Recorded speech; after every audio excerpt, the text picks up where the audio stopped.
Hello, this is Mark Hubbs with Arrows Gone Bullet Molds. Last video I did, I introduced a new line of products for making Civil War era rifle musket cartridges.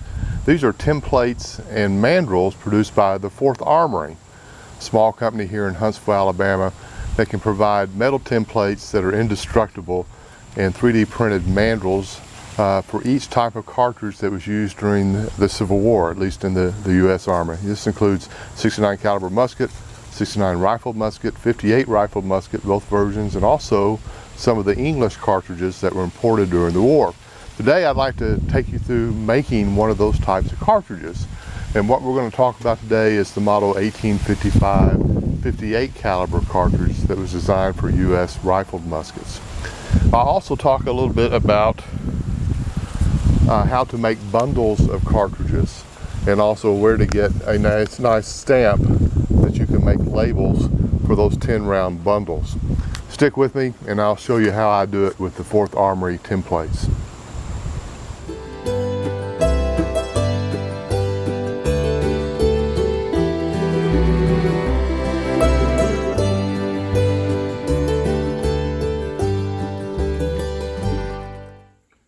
For the model 1855 US 58 caliber expanding ball cartridge, you'll need two types of paper.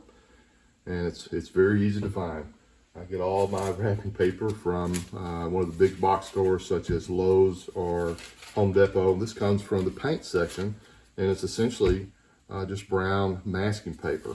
For outer wrappers, I use this thinner stuff. Folds easily, and it's the right thickness so it can be actually torn with the teeth. When I was a kid trying to make these things, we used grocery sacks, we couldn't understand why they were so hard to tear open. Well, because it was too heavy. For the powder chamber, I use a heavier masking paper, and it actually comes in big rolls. And this was like $6 or $7. It is literally a lifetime supply.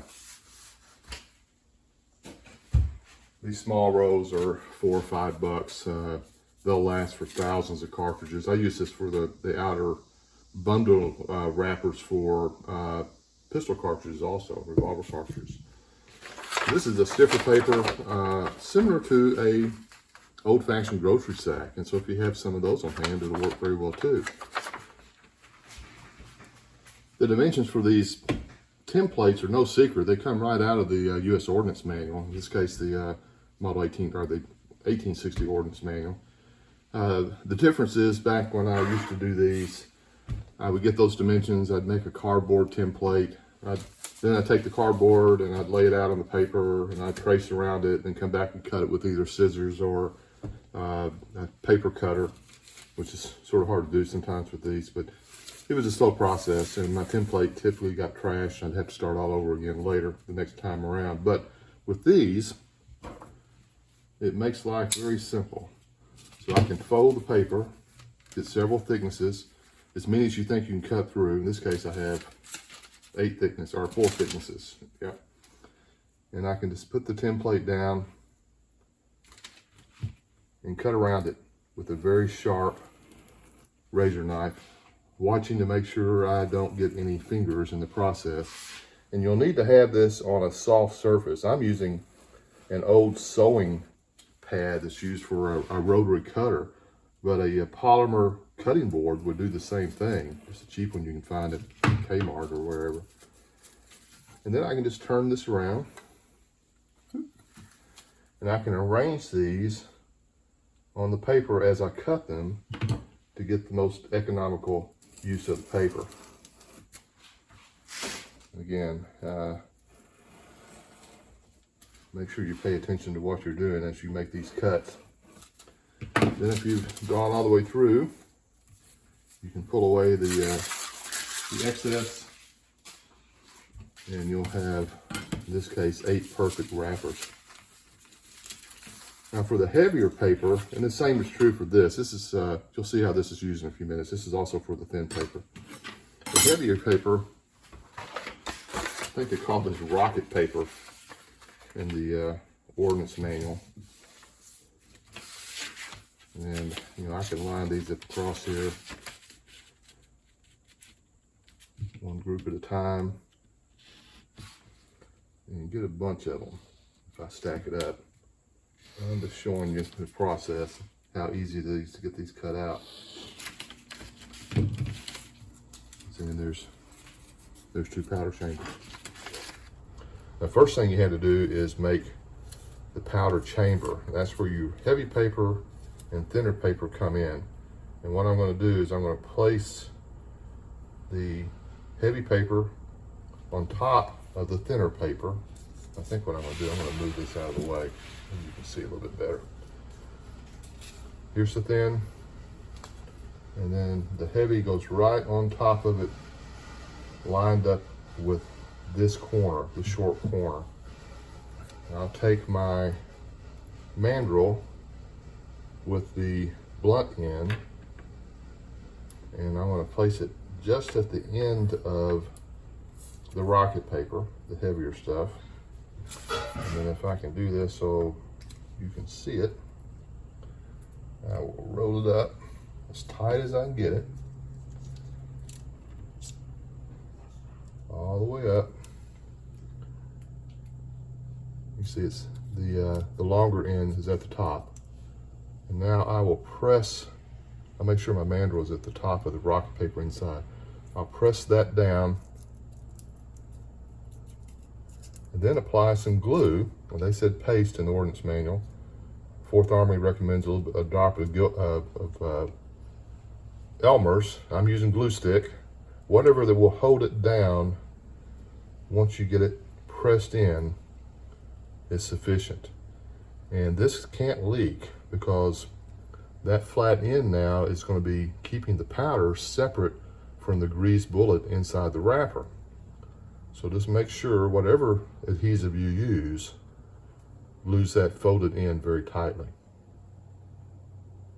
So we'll take that off and we'll set that aside to dry. You can make up a bunch of those ahead of time. Now I'm going to take one that's already finished and get a bullet. And these bullets have been sized and greased already. And maybe you can see that. You can see the grease in the channelers.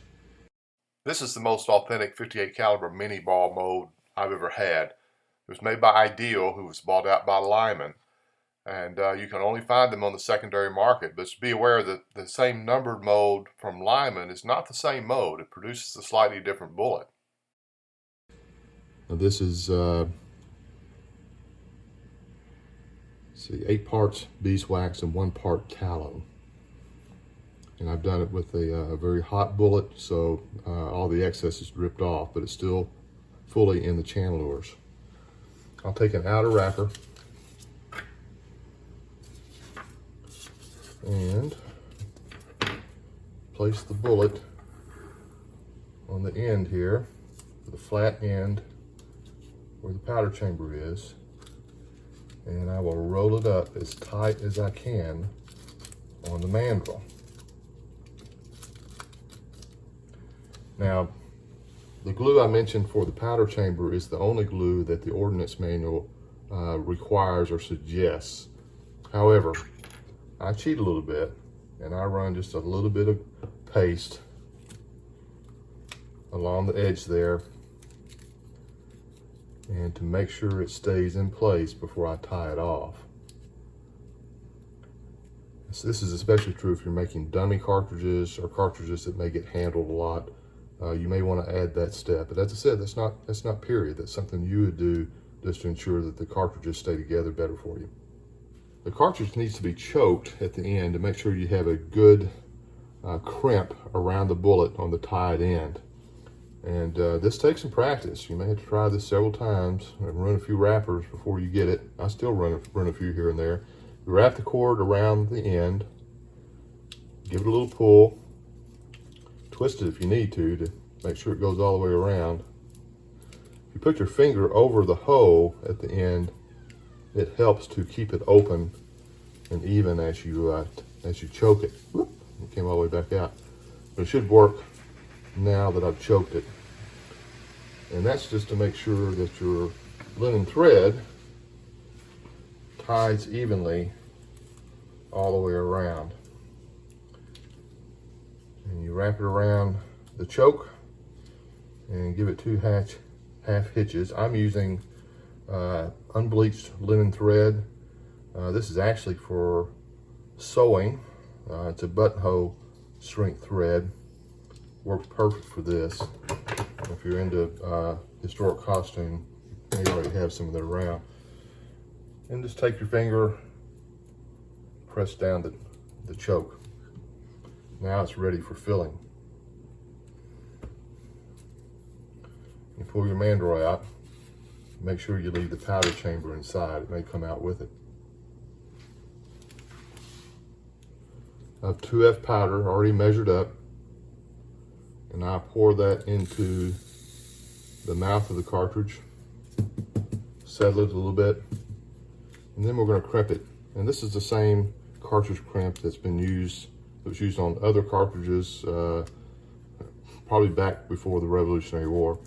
I'll find the seam on the paper, which is right there, and I'll try to put that underneath the crimp. I fill down and get the edge of the powder at the powder chamber, pull it down and crimp it on both sides. Then I'll fold inward on both sides.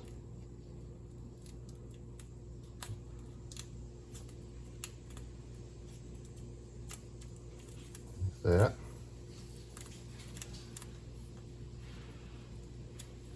Fold right there on the tail. And wrap it around, and I'll give it another fold at the top. That way it will lay flat.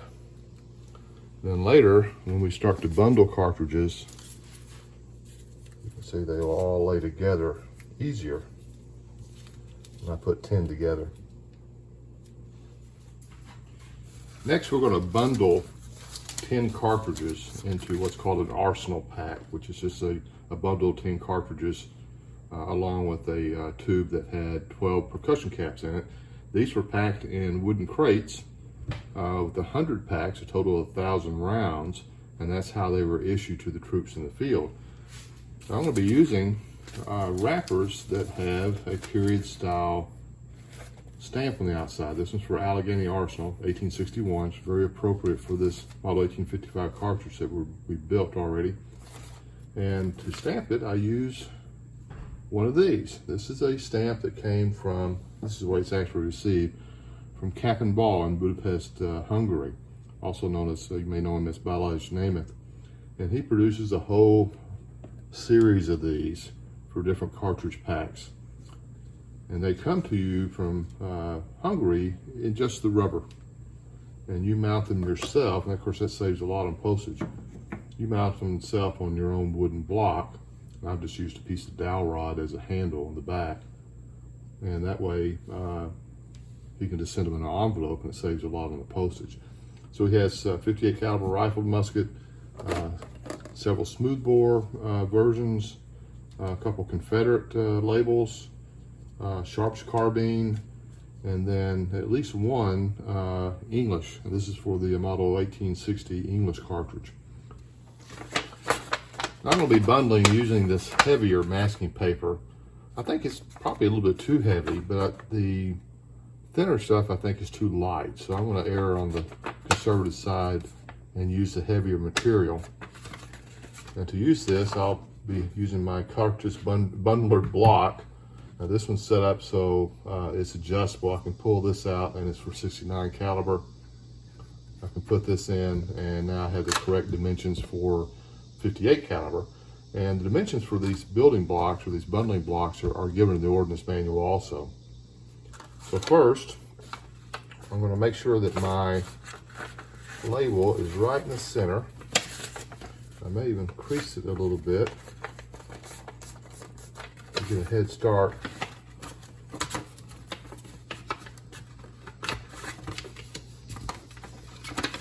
That will make it a little bit square.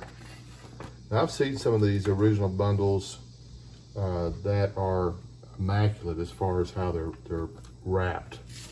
Also, obviously someone very skilled. And I've seen some that are not done very well at all, and I have a feeling that my skill level is going to be not very well at all. So these go in 2 layers of 5, and you put the cartridges in head to tail.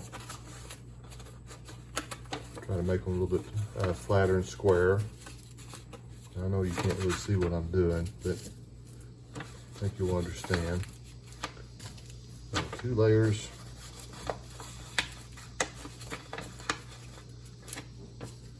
Of 5, as it said. That's the first layer.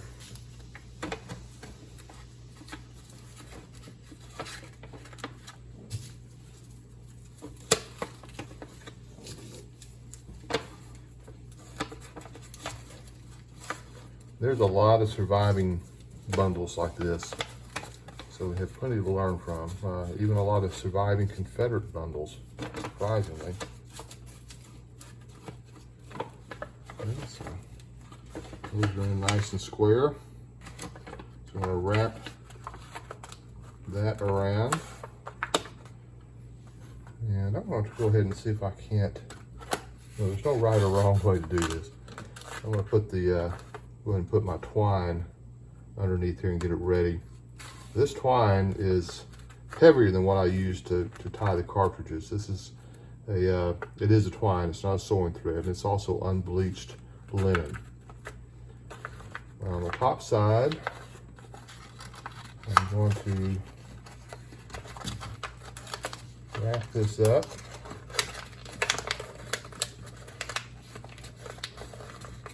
As square and as nice as possible. I'm going to insert the percussion caps on the bottom. And then do the same thing here.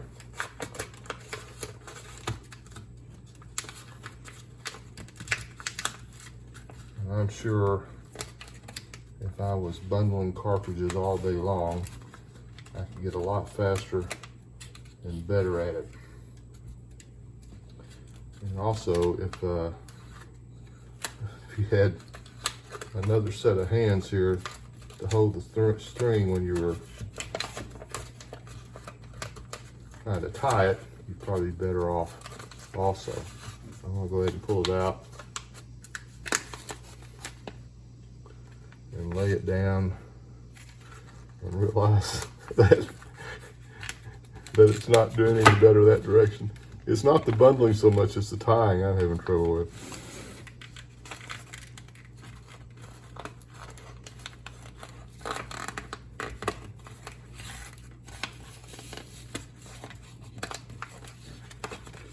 And as you can see, not the prettiest in the world, but it does what it's supposed to do.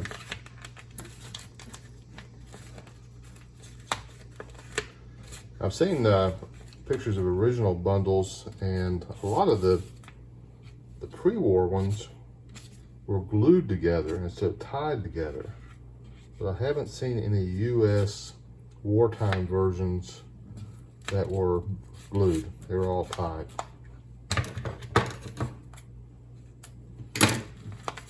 So that's my finished product. As you can see, it's could use a little work, but that's essentially what they look like during the period. Just a little neater, obviously. Well, thanks for watching. This came out a little bit longer than I had expected. I hope you'll visit the website for the Forth Armory and also for Cap and Ball. I'll also put their URLs in the description of this video. Thanks again.